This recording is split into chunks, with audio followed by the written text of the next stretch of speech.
The rancher tried to save an Apache girl, her sister said. If she dies, you'll answer for it. The sun had not fully risen when Thomas Hale rode out to check the far fence line of his ranch. Morning was his quiet time. The land was still, the air cool, and the cattle calm. He liked it that way. At 42, Thomas had learned that peace was something you worked for every day, just like land and animals. The fence along the eastern edge of his ranch bordered open land that no one clearly owned anymore. It had once belonged to Apache families, then been claimed, then disputed again. Thomas tried not to think too much about that. He kept his cattle on his side and stayed out of trouble. That was his rule. As his horse slowed near a dry creek bed, Thomas noticed something unusual. A dark shape lay near the fence, half hidden by tall grass. At first he thought it might be a calf caught in the wire. Then he saw a hand move. Thomas stopped his horse. He stayed still for several seconds, watching carefully. The land was quiet, but he knew better than to rush. Slowly he dismounted and took a few cautious steps forward. When he got closer, his breath caught in his chest. It was a girl. She looked young, maybe 16 or 17. Her dark hair was tangled with dust. Her clothes were torn and dirty, clearly not meant for ranch work. Her skin was pale beneath the dirt and her breathing was shallow.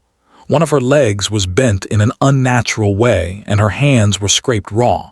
Thomas knew immediately that she was Apache. His first instinct was fear.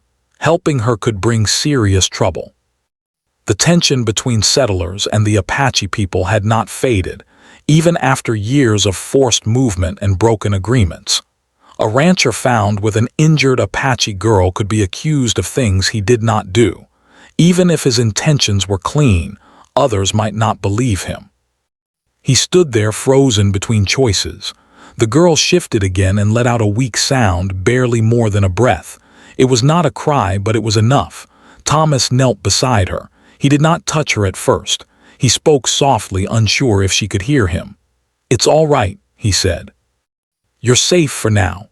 Her eyes fluttered open for a moment. They were dark and unfocused. She tried to speak, but no words came. Then her eyes closed again. Thomas swallowed hard. Leaving her was not an option anymore. He looked around, scanning the open land for any sign of others. There was no movement, no horses, no voices, just wind brushing against grass. Carefully, he slid his arms beneath her and lifted her up. She was lighter than he expected, and that worried him. It meant she had not eaten properly for days. Her body was warm but weak. He placed her gently across the saddle, supporting her injured leg with his coat. The ride back to the ranch felt longer than usual. Thomas kept glancing behind him, half expecting someone to appear and demand answers. When he reached the barn, he carried her inside and laid her down on a clean blanket. The barn was quiet and cool. He fetched water, clean cloth, and the small medical kit he kept for animal injuries. It was not much, but it was all he had. He worked slowly and carefully. He cleaned the dirt from her hands and face, trying not to cause pain. Her breathing became uneven at times, and Thomas paused whenever that happened. He had no idea how serious her injuries were. He could only do what seemed right. As he cleaned a cut near her temple, she stirred again. This time, her eyes opened wider. She looked at him with confusion and fear. "Easy," Thomas said quickly. "I'm not here to hurt you." She stared at him, clearly unsure whether to believe him. Her gaze shifted around the barn, taking in the unfamiliar space. Her lips moved again. "Water," she whispered. Thomas brought the cup to her lips and helped her drink small sips. She coughed once, then swallowed. "My name is Thomas," he said, not knowing why he felt the need to tell her. "You're on my ranch." She closed her eyes again, but her grip tightened on the edge of the blanket. Several hours passed. Thomas stayed close, checking her breathing and changing the cloth on her wounds. As the sun climbed higher, his worry grew. If someone came looking for her and found her here, things could turn bad very quickly. By late afternoon, the sound of approaching horses reached his ears. Thomas froze. He stepped outside the barn and shaded his eyes. In the distance, several riders were approaching fast. He counted at least 5. They rode with purpose, not like travelers. His heart sank. They knew. The riders stopped a short distance from the barn. One of them dismounted and walked forward. It was a young woman, strong and tall, with sharp eyes and a rigid posture. Her hair was tied back and her expression was hard. She did not greet him. "Where is she?" the woman demanded. Thomas did not pretend not to understand. "She's inside," he said calmly. "She's hurt." The woman stepped closer, her hand resting near her belt. "What did you do to her?" "Nothing," Thomas replied. "I found her by the fence." She was barely breathing. The woman studied his face, searching for lies. Her jaw tightened. "If she dies," the woman said, her voice low and steady, "you'll answer for it." The words hung heavy in the air. Thomas nodded once. "I understand." The woman pushed past him and entered the barn. The others followed but stayed near the entrance. When she saw the girl lying on the blanket, her expression changed. The anger did not disappear, but fear slipped through. She knelt beside her sister and touched her cheek gently. "You stayed," the woman said, not looking at Thomas. "You could have left her." "Yes," Thomas replied, "but I didn't." The woman stood and faced him again. "We will stay nearby," she said. "Every move you make will be watched." Thomas met her gaze. "That's fair." As the sun began to set, the tension settled like dust over the land. Thomas knew that his quiet life had shifted. Whatever happened next, there was no going back to how things were before. And inside the barn, between shallow breaths and fading light, a young girl's life rested on a fragile line. The night came slowly, bringing cold air and long shadows across the ranch. Thomas lit 2 lanterns, one in the barn and one outside near the fence. He knew the riders were still there. He could feel their presence even when he could not see them. Every sound, the wind, the creak of wood, the distant call of an animal, felt heavier than usual. Inside the barn, the injured girl lay quietly. Her breathing was steadier now, but she had not woken again. Thomas sat nearby on a low stool, careful not to crowd her. He kept his movements slow, knowing eyes were on him. The older sister returned just after dark. She entered without a word and stood near the girl, arms crossed. The lantern light showed lines of worry on her face. She was trying to be strong, but fear slipped through in small ways. How her fingers trembled when she brushed hair from her sister's face, how her shoulders stiffened at every shallow breath. "She hasn't spoken," Thomas said softly, "but she drank some water earlier." The woman nodded. "Her name is Ayana." Thomas repeated the name quietly, as if saying it too loudly might break something. "I'm Lena," the woman said after a moment. "I am her sister." "I'm glad you found her," Thomas replied. Lena looked at him sharply. "We didn't find her." "You did. That doesn't mean I trust you." "I don't expect you to," Thomas said. They stood in silence for a while. The barn smelled of hay and oil mixed with the clean scent of water. Outside, horses shifted and stamped their feet. "She ran," Lena said suddenly. "She shouldn't have, but she did." Thomas waited. He had learned long ago that silence sometimes opened doors that words could not. "There was fear," Lena continued. "Confusion, people shouting. She is young." She panicked. "She made it far," Thomas said. "Yes," Lena answered. "Too far." Her voice carried something heavy. Thomas could tell she was holding back more than she was saying. "Why didn't anyone come sooner?" Thomas asked carefully. Lena's eyes narrowed. "Because the land between here and there is not safe for us. And because not everyone believes helping is worth the risk." Thomas nodded slowly. He understood that kind of fear more than he wanted to admit. Later that night, Lena insisted on staying inside the barn. She sat close to her sister, never taking her eyes off her. Thomas gave her space, stepping outside to check on the horses and cattle. The stars above felt sharp and distant. As the night grew deeper, Ayana stirred. She whispered something too soft to understand. Lena leaned in quickly, her face close to her sister's.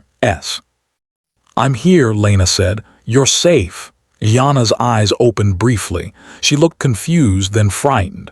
Her gaze shifted until it landed on Thomas standing a few steps back. She tensed. "It's all right," Lena said quickly. "He helped you." Gianna's breathing quickened, but she did not pull away. Her eyes stayed on Thomas for a long moment. "Fence," Gianna whispered. "Yes," Thomas said gently. "I found you near the fence." Her eyes filled with tears, then closed again. Her body relaxed and she drifted back into sleep. Lena stood slowly and faced Thomas. "She remembers," she said. "That's good," Thomas replied. "It means she's still fighting." Lena studied him again, this time differently, not softer but more curious. "Why did you help her?" she asked. "Be honest." Thomas took a breath. "Because she needed help, that's all." "That's never all," Lena said. Thomas looked down at his hands. "I've seen what happens when people look away. I didn't want that on me." Lena considered his words. "People like you usually don't choose this." "I'm not proud of everything I've chosen before," Thomas said. The next morning brought light and tension. More riders arrived before sunrise. They formed a loose circle near the barn, speaking quietly among themselves. No one touched a weapon, but no one relaxed either. Thomas brought water and food, offering it without words. Some accepted. Others watched him closely. Lena remained inside most of the day, tending to Gianna. She cleaned her face, spoke softly, and sang low songs from their childhood. Thomas overheard only pieces, but the sound carried comfort. At midday, Gianna woke again. This time, she stayed awake longer. She drank more water and managed a few bites of food. Her eyes followed Lena everywhere. When she noticed Thomas again, she hesitated. Then she nodded once, a small gesture but clear. That nod stayed with Thomas for the rest of the day. As the hours passed, Lena stepped outside to speak with the others. Their voices were low but tense. Thomas could not hear everything, but he understood enough. They debated whether to move Gianna immediately or wait. The risk of traveling with her in that condition was high, but staying here felt dangerous too. Lena returned to the barn, her expression tight. "We will stay one more night," she said. "Then we decide." "That's wise," Thomas replied. That evening, a storm rolled in. Wind rattled the barn doors and rain struck the roof hard. Thunder echoed across the land. Gianna cried out once in her sleep.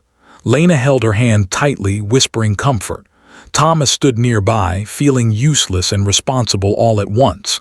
As the storm passed, Lena finally spoke again. "If she lives," she said quietly, "it will not erase what has been lost." "I know," Thomas answered, "but it will matter," she added. "Yes," Thomas said. When the night settled again, Lena looked at him. "Do not mistake silence for forgiveness," she said. "But understand this, we see what you are doing." Thomas nodded. That was more than he expected. Outside, the riders remained. Inside, Gianna slept more peacefully than before. Between them stood a fragile understanding, built not on trust but on shared waiting. And for the second night in a row, Thomas stayed awake, knowing that every breath Gianna took tied his fate closer to hers. Morning came with a thin layer of mist resting over the fields. The storm had washed the dust from the land, leaving everything quiet and heavy, as if the world itself was holding its breath. Thomas stepped out of his house before sunrise, stretching stiff muscles. He had barely slept. Every sound from the night still echoed in his mind. The riders were still there. Some sat near small fires, others stood watching the horizon. No one spoke loudly. They were waiting just like he was. Inside the barn, Gianna slept. Her breathing was steady now, slower and deeper than before. Lena sat beside her, her back straight, her eyes tired but sharp. She had not left her sister's side for long, only stepping out briefly when Thomas brought water or food. "She's warmer today," Lena said quietly when Thomas entered. "That's a good sign." Thomas nodded. "I'll bring fresh water." As he turned to leave, Lena spoke again. "Thomas," he paused. "You stayed awake again," she said. It was not a question. "Yes." She studied him for a moment. "You don't have to." "I know," he replied, "but I will." Lena did not respond, but she did not look away either. Later that morning, Gianna woke on her own. Her eyes opened slowly, and she did not panic this time. She looked around the barn, then at Lena, then at Thomas. Her gaze lingered on him longer than before. "Where?" she began, her voice weak. "You're safe," Lena said gently. "You're resting." Yana swallowed. "Fence," she whispered again. "I fell." "Yes," Thomas said softly, "but you're not there now." She closed her eyes briefly, then opened them again. "You helped me." "I did," Thomas answered. She watched him carefully, as if trying to decide something important. Then she nodded again, slightly stronger than before. That small movement felt like a weight lifting from Thomas's chest. As the day passed, Ayana grew a little stronger. She spoke only a few words at a time, but her eyes were clearer. She asked for water. She asked for Lena. She did not ask to leave. Lena stayed close, but Thomas noticed something else too. When Ayana needed water or a blanket adjusted, she did not pull away when Thomas helped. She watched him, alert but calm. Outside, the riders talked more openly now. Thomas overheard parts of their conversations as he worked near the barn. Some argued that they should move Ayana immediately. Others believed waiting another day would be safer. The land did not belong to Thomas in their eyes, no matter what papers said. Staying here was a risk. By midday, Lena stepped outside to speak with Thomas alone.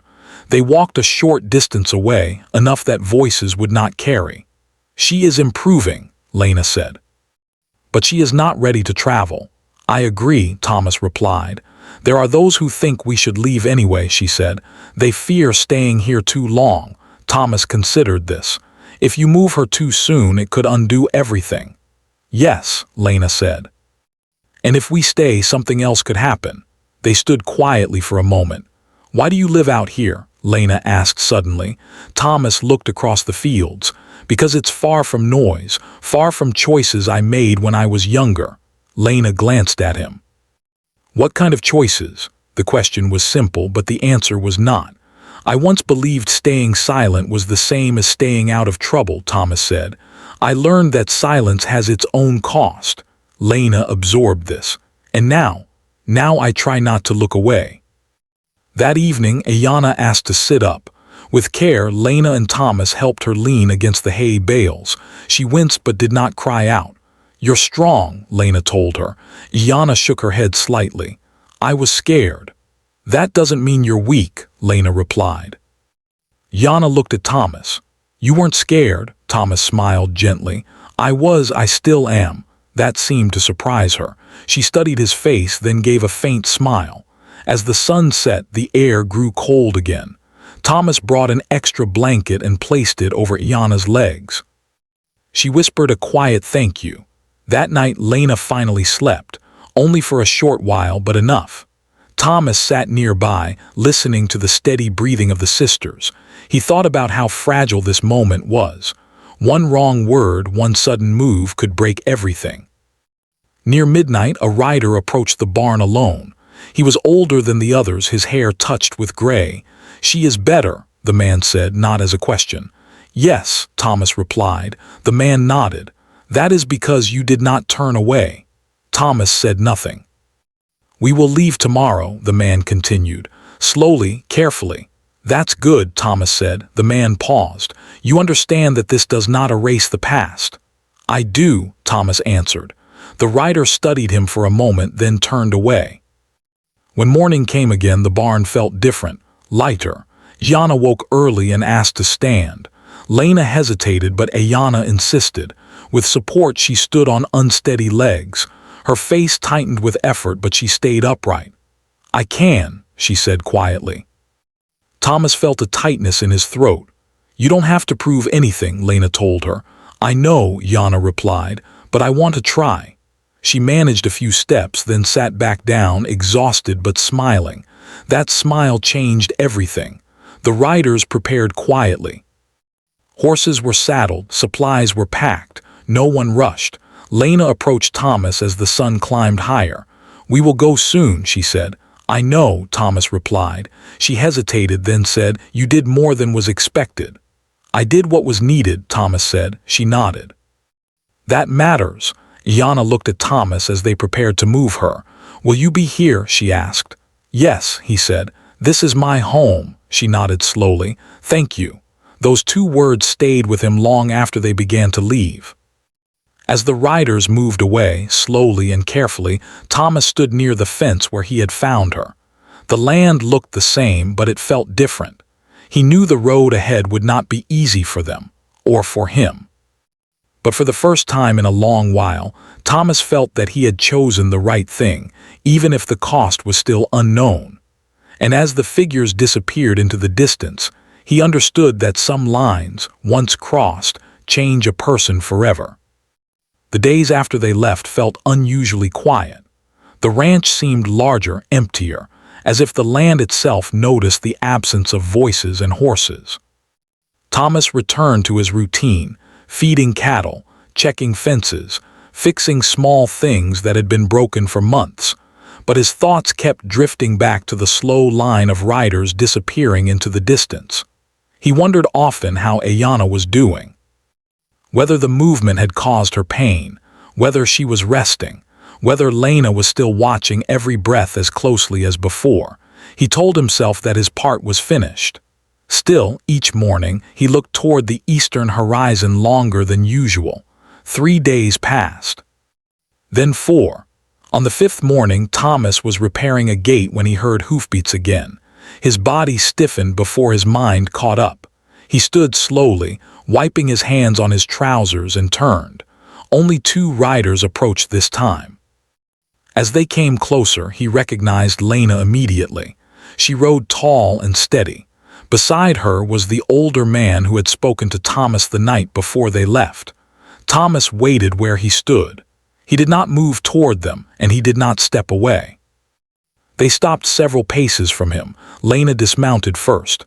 "She wanted me to come," Lena said without greeting. Thomas's heart jumped. "Yana, she is resting," Lena said, "and improving." Thomas released a breath he had not realized he was holding. The older man nodded once, then stayed with the horses, giving them space. Lena walked a few steps closer. "We did not travel far," she said. "Not at first. We stopped often. We argued." "I imagined as much," Thomas replied. "She grew stronger faster than expected," Lena continued, "but something troubled her." Thomas waited. "She kept asking questions," Lena said, "about you, about why you stayed." Thomas felt uncomfortable. "I don't know what to say to that." "That's why I'm here," Lena said. "Because I realized something during the long hours of watching her heal." Thomas met her eyes. "For years I believed trust was dangerous," Lena said. "I believed softness invited loss." Thomas did not interrupt. "But when I saw her watching you," Lena continued, "I saw something different, not fear, not confusion, relief." Lena took a slow breath. "That forced me to look at truths I avoided." They walked together toward the barn. Lena paused at the doorway, her hand resting on the wood. "There are things you don't know," she said. "About why she ran, about what she was running from." Thomas nodded. "You don't owe me explanations." "I know," Lena said, "but understanding matters." Inside, the barn smelled the same as before, but the space felt changed. Lena sat on the low stool where Thomas had spent so many hours. She was caught between arguments, Lena began. Older voices, louder voices, decisions made without listening. Thomas leaned against a beam, listening closely. "She was told to wait," Lena said, "to accept, to stay quiet until things settled." "And she couldn't," Thomas said softly. "No," Lena replied. "She felt invisible." Lena looked down at her hands. "I told her to be patient. I thought that was protecting her." Thomas understood that too well. "She thought running was the only way to breathe," Lena said. "She didn't plan to go so far." Silence filled the barn. "I should have gone after her sooner," Lena said. "That is my burden." Thomas shook his head gently. "We all carry things we wish we'd done differently." Lena looked up. "That is easy to say, harder to live." "Yes," Thomas agreed. Lena stood and walked slowly around the barn, touching the familiar places where her sister had rested. "She asked me something the second night after we left," Lena said. "She asked if kindness always comes with a price." Thomas felt a tightening in his chest. "What did you tell her?" he asked. "I told her that sometimes kindness is the price," Lena said. "You pay it because not paying costs more." Thomas smiled faintly. "That sounds like something learned the hard way." "Yes," Lena said. "From watching you." They stepped outside together. The wind moved gently across the grass. "She wants to see you again," Lena said. "Not today, not soon, but someday." Thomas was surprised by how much that meant to him. "I'd like that." "There is something else," Lena added. "We spoke with others along the way. Some did not believe our story." "That doesn't surprise me," Thomas said. "But they listened," Lena continued, "because Ayanna spoke." Thomas raised his eyebrows slightly. "She told them you did not see her as a problem to avoid," Lena said. "You saw her as a person." Thomas looked down. "That should not be remarkable." "And yet," Lena said, "it is." The older man approached them then. "We should go," he said quietly. Lena nodded. She turned back to Thomas. "There may be people who come here," she warned, "not to thank you." "I figured," Thomas said calmly. "You are not afraid?" she asked. "I am," Thomas replied. "But fear doesn't decide everything anymore." Lena studied him for a long moment. Then she extended her hand. Thomas hesitated only briefly before taking it. The grip was firm, honest. "We will remember this place," Lena said. "And what happened here?" "That's all I can ask," Thomas replied. They mounted and rode away, leaving the land quiet once more. Weeks passed. Life returned to its usual rhythm, but Thomas noticed changes in himself. He listened more. He spoke up when something felt wrong. He no longer avoided the edge of his land where the fence met open ground. One afternoon, a neighbor stopped by, curiosity plain on his face. "Heard you had visitors," the man said casually. "Yes," Thomas replied. "Trouble?" the neighbor asked. "No," Thomas said simply. "Just people." The man frowned slightly, unsure what to make of that, then changed the subject. That night, Thomas sat on his porch, watching the stars. He thought about how easily the story could have ended differently, how close he had come to turning away. He understood now that saving a life did not mean fixing everything. It did not heal old wounds or rewrite the past, but it opened a door, and sometimes that was enough. Far away, Ayanna rested under a wide sky, her body healing, her spirit steadier than before. She remembered the quiet man who did not run when fear would have made it easier. That memory stayed with her, and across the distance between them, something small but real had changed, something neither land nor time could easily erase. The seasons shifted slowly after that. Summer gave way to softer days, and the land changed colors without asking permission. Thomas worked through it all, rising before dawn, resting after sunset, letting routine keep him steady. Yet something inside him had already moved. The quiet no longer felt empty. It felt thoughtful. He heard news in small pieces. A traveler mentioned a group that had settled farther east for a time. A trader spoke of a young woman who walked with care but with confidence. No names were shared, but Thomas knew. He did not chase these stories. He accepted them as signs that life was continuing.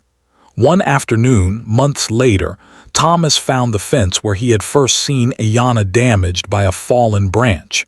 He repaired it carefully, replacing wire and straightening posts. When he finished, he stood there for a long while looking across the open land. The memory was clear, the stillness, the fear, the choice. He understood now that choices never end when the moment passes. They follow you. They shape how you see the next moment. As winter approached, a letter arrived. It was short and carried by someone who said little. The paper was plain, the writing careful. It did not explain much. It did not need to. It said that Ayanna was stronger. It said she was learning again, listening again, speaking when she needed to. It said that the land was not easy, but it was theirs for now. At the bottom, there was a simple line of thanks. Thomas folded the letter and placed it inside a book he kept near his bed. He did not reread it often, knowing it was there was enough. Winter tested the ranch. Cold winds bent the grass low. Snow came early and stayed late. Thomas worked harder than usual fixing roofs, keeping animals fed, breaking ice before sunrise. Some nights he sat by the fire longer than planned, staring into the flames. He thought about Lena's words, about kindness and cost. He understood that paying a cost did not always mean loss. Sometimes it meant learning how to stand with the result of your choice. When spring finally arrived, it came quietly. Green returned to the fields and the cattle grew restless. Thomas felt the shift inside himself too. He felt ready, though he did not know for what. The visit happened on a clear morning. He was loading supplies when he heard horses again. Not many, just enough to notice. He turned and saw 3 riders approaching at an easy pace. His heart beat faster, but he did not feel fear. Lena rode in front. Gianna was beside her. She looked different, taller, steadier. Her movements were careful but confident. When they stopped, she dismounted on her own. That alone told Thomas everything he needed to know. They stood facing each other, uncertain for a moment. Then Ayana spoke. "You stayed," she said. "So did you," Thomas replied. She smiled. It was not wide or dramatic, but it was real. Lena stepped back, giving them space. She watched closely, but there was no tension in her stance now. "I wanted to see the place," Ayana said, "to understand where things changed." Thomas nodded. "You're welcome." They walked together toward the barn. Ayana touched the doorway, then the beam where she had rested. She closed her eyes briefly, breathing in the familiar smell. "I was afraid here," she said, "but I was also safe." "That can happen at the same time," Thomas replied. She looked at him. "You didn't ask anything from us." "I didn't need to," he said. They sat outside afterward, sharing water and simple food. The sun was warm and the land felt open. Lena spoke of plans, of learning, of teaching younger ones to speak up sooner. Thomas listened. When it was time for them to leave, Ayana stood in front of him. "I don't owe you my life," she said carefully, "but I owe you honesty. You showed me that one person can choose differently." Thomas felt his throat tighten. "You did the hard part," he said. "You kept going." She nodded. They did not promise to return. They did not promise anything at all. They did not need to. As they rode away, Thomas watched until they disappeared. Then he turned back to his work, feeling something settle into place. Years later, when others spoke of that time, the story changed depending on who told it. Some focused on fear, some on blame, some on borders and history. Thomas never corrected them. He knew the truth was quieter. It was a morning choice, a steady hand, a willingness to stay. And sometimes, that was enough to change more than one life.